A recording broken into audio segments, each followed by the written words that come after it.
Hi friends, ಎಲ್ಲರಿಗೂ ನಮಸ್ಕಾರ. Welcome to my channel. ನಾನಿವತ್ತು ಮಾಡ್ತಾ ಇರೋಂಥ ರೆಸಿಪಿ ಟ್ರೆಡಿಷ್ನಲ್ ಫುಡ್ ಅಂತಲೇ ಹೇಳ್ಬೋದು. ಬೇಳೆ ಒಬ್ಬಟ್ಟನ್ನ ಮಾಡ್ತಾ ಇದ್ದೀನಿ. ತೊಗರಿ ಬೇಳೆನ ಬಳಸ್ಕೊಂಡು ನಾನಿವತ್ತು ಸಾಫ್ಟಾಗಿರುವಂಥ ಸ್ವೀಟಾಗಿರುವಂಥ ಒಬ್ಬಟ್ಟನ್ನ ಮಾಡ್ತಾ ಇದ್ದೀನಿ. ಆ ಒಬ್ಬಟ್ಟಿಗೆ ತುಪ್ಪ, ಕಾಯಿಸಿರುವಂಥ ಹಾಲು ಹಾಕ್ಕೊಂಡು ಕಲಿಸ್ಕೊಂಡು ತಿಂತಾ ಇದ್ರೆ ತುಂಬ ಚೆನ್ನಾಗಿರುತ್ತೆ. ತುಂಬ ಟೇಸ್ಟಿಯಾಗಿ ಸ್ವೀಟಾಗಿರುತ್ತೆ. ನಾವು ಇದನ್ನು ಹಬ್ಬಗಳಲ್ಲೆಲ್ಲ ಮಾಡ್ಕೊತೀವಿ. ದೊಡ್ಡ ಅಡುಗೆ ಅಂತಲೇ ಹೇಳ್ಬೋದು ಇದನ್ನು, ಒಬ್ಬಟ್ಟನ್ನ. ಸ್ವಲ್ಪ ಮಾಡೋಕ್ಕೆ ಕಷ್ಟನೇ, ಆದರೆ ತಿನ್ನೋಕ್ಕೆ ಮಾತ್ರ ತುಂಬ ಚೆನ್ನಾಗಿರುತ್ತೆ, ತುಂಬ ಟೇಸ್ಟಿಯಾಗಿರುತ್ತೆ. ನಾನು ಮೊದಲಿಗೆ ಒಂದು ತಪ್ಪಲೆಯಲ್ಲಿ ನೀರು ಇಟ್ಕೊತಾ ಇದ್ದೀನಿ. ಒಂದು ಅರ್ಧ kgಗಿನ್ನ ಕಮ್ಮಿ ಸ್ವಲ್ಪ ಬೇಳೆ ತಗೊಂಡಿದ್ದೀನಿ. ಬೇಳೆನ ತೊಳೆದ್ಬಿಟ್ಟು ಕಾದಿರೋ ನೀರಿಗೆ ಹಾಕ್ಕೊಂಡು ಬೇಯಿಸ್ಕೊತಾ ಇದ್ದೀನಿ. ಬೇಳೆ ಬೇಯೋಷ್ಟರಲ್ಲಿ ಈ ಕಡೆ ಮೈದಾನ ಕಲಸಿಟ್ಕೊತಾ ಇದ್ದೀನಿ.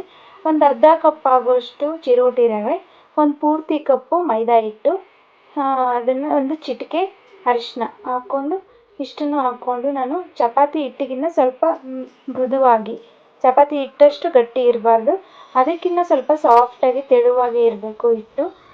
ಅದು ಕಲಿಸ್ಕೊತಾ ಇದ್ದೀನಿ. ಅದಕ್ಕೆ ಎಣ್ಣೆ ಹಾಕ್ಕೊಂಡು ಚೆನ್ನಾಗಿ ನಾದಿಡ್ತಾ ಇದ್ದೀನಿ ನಾನು. ಎಣ್ಣೆ ಹಾಕ್ತಾ ಕಲಸಿ ನೋಡಿ, ಈ ಥರ ಇಷ್ಟು ಸಾಫ್ಟಾಗಿ ಕಲಸಿಡ್ತಾ ಇದ್ದೀನಿ ನಾನು. ಇದನ್ನು ಕವರ್ ಮುಚ್ಚಿಬಿಟ್ಟು ಒಂದು ಅರ್ಧ ಗಂಟೆ ನಾನು ನೆನೆಯೋಕೆ ಇಡ್ತಾ ಇದ್ದೀನಿ. ಅರ್ಧ ಗಂಟೆ ನೆಂದರೆ ಚೆನ್ನಾಗಿ ಬರುತ್ತೆ ಒಬ್ಬಟ್ಟು. ಚೆನ್ನಾಗಿ ನೆಂದಿರುತ್ತೆ ಹಿಟ್ಟು. ಈ ಕಡೆ ಬೇಳೆನೂ ಬೆಂದಿದೆ, ಫುಲ್ಲು ಬೆಂದೋಗಿದೆ, ಏನೂ ಕಾಯಿಲ್ಲ ಬೇಳೆಯಲ್ಲಿ. ಬೆಂದಿರೋ ಬೇಳೆನ ಇದರಲ್ಲಿರೋ ನೀರೆಲ್ಲ ಸೈಡಿಗೆ ಒಂದು ತಪ್ಪಲೆಗೆ ಸೋದಿಸ್ಕೊತಾ ಇದ್ದೀನಿ. ಈ ನೀರಲ್ಲಿ ಮತ್ತೆ ಒಬ್ಬಟ್ಟಿನ ಸಾರು ಮಾಡ್ಬೋದು. ನಾನು ಒಬ್ಬಟ್ಟಿನ ಸಾರು ಮಾಡ್ತಾಯಿದ್ದೀನಿ, ಇದು ಬೇರೆ ವಿಡಿಯೋ ಹಾಕ್ತೀನಿ. ಇದರಲ್ಲಿ ಒಬ್ಬಟ್ಟು ಸಾರು ಮಾಡಿ ತುಂಬ ಚೆನ್ನಾಗಿರುತ್ತೆ. ಮತ್ತು ಇದು ಸೋದಿಸಿರೋ ಬೇಳೆಗೆ ಎಷ್ಟು ಬೇಳೆ ತಗೊಂಡಿದ್ದೆ ಅಷ್ಟು ಬೆಲ್ಲ ತಗೊತಾ ಇದ್ದೀನಿ. ಸ್ವಲ್ಪ ಕಮ್ಮಿ ಹಾಕಿದ್ದೀನಿ, ಸ್ವೀಟ್ ನೋಡ್ಕೊಂಡು ಹಾಕ್ಕೊತಾ ಇದ್ದೀನಿ. ಜಾಸ್ತಿ ಸ್ವೀಟ್ ಬೇಕಂದರೆ ಅರ್ಧ kg, ಇಲ್ಲ ಸ್ವಲ್ಪ ಕಮ್ಮಿ ಹಾಕ್ಕೊತಾ ಇದ್ದೀನಿ. ಒಂದು ಇಡೀ ಆಗುವಷ್ಟು ಹಸಿ ಕಾಯಿ ತುರಿ, ಒಂದು 4 ಏಲಕ್ಕಿ, ಅದು ಸಿಪ್ಪೆ ಬಿಡಿಸ್ಬಿಟ್ಟು ಚೆನ್ನಾಗಿ ಪುಡಿ ಮಾಡಿ ಹಾಕ್ತಿದ್ದೀನಿ. ಚೆನ್ನಾಗಿ ಇದನ್ನು ಕಾಯಿಸ್ಬಿಟ್ಟು ಪಾಕ ತಗೊತಾ ಇದ್ದೀನಿ. ಚೆನ್ನಾಗಿ ಬೆಲ್ಲ ಕರಗಿಸ್ಬಿಟ್ಟು ಕಾಯಿಸಿ ಪಾಕ ತಗೊಂಡು ಆರಿಸಿದ್ದೀನಿ. ಚೆನ್ನಾಗಿ ಆರಿಸ್ಬಿಟ್ಟು ನಾನಿವಾಗ ಮಿಕ್ಸಿಗೆ ಹಾಕ್ಕೊತಾ ಇದ್ದೀನಿ. ಜಾಸ್ತಿ ಇದ್ದಿದ್ರೆ ಗ್ರೈಂಡ್ರಿಗೆ ಹಾಕ್ಕೊತಿದ್ದೆ, ಸ್ವಲ್ಪ ಇರೋದ್ರಿಂದ ನಾನು ಚಿಕ್ಕ ಜಾರಲ್ಲೇ ರುಬ್ಕೊತಾ ಇದ್ದೀನಿ. ತೆಳುವಾಗಿರೋದ್ರಿಂದ ಜಾರಲ್ಲೇ ರುಬ್ಕೋಬೋದು. ನೋಡಿ, ಇಷ್ಟು ನುಣ್ಣಗೆ ರುಬ್ಕೊತಾ ಇದ್ದೀನಿ. ಎಲ್ಲನೂ ಇದೇ ಥರ ರುಬ್ಕೊಂಡು ಇದ್ದೀನಿ. ರುಬ್ಕೊಂಡು ಇದನ್ನೆಲ್ಲನೂ ನಾನು ಉಂಡೆ ಮಾಡಿ ಇಟ್ಕೊಂಡಿದ್ದೀನಿ. ಮೀಡಿಯಮ್ ಗಾತ್ರದ ಉಂಡೆ ಮಾಡಿ ಇಟ್ಕೊತಾ ಇದ್ದೀನಿ.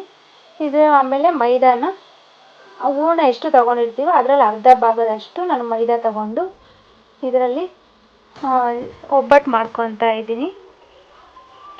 ಮೈದಾ ಹೊತ್ಕೊಂಡು ಅದರೊಳಗಡೆ ಹೂರಣ ಇಡಬೇಕಾಗುತ್ತೆ. ಇಟ್ಬಿಟ್ಟು ತಟ್ಕೋಬೇಕಾಗುತ್ತೆ.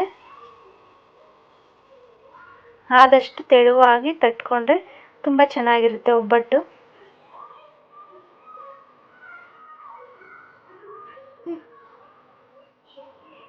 ತುಂಬ ಟೇಸ್ಟಿಯಾಗಂತೂ ಇರುತ್ತೆ. ಮಾಡೋದು ಸ್ವಲ್ಪ ರಿಸ್ಕ್ ಆದ್ರೂ ತಿನ್ನೋಕ್ಕೆ ತುಂಬ ಚೆನ್ನಾಗಿರುತ್ತೆ.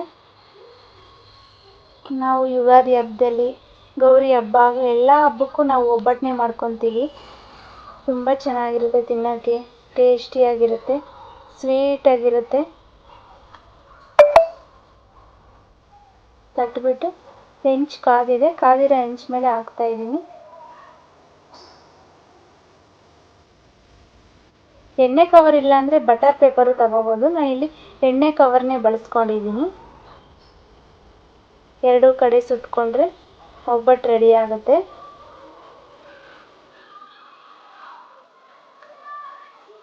ಎಲ್ಲ ಒಬ್ಬಟ್ಟು ರೆಡಿಯಾಗಿದೆ.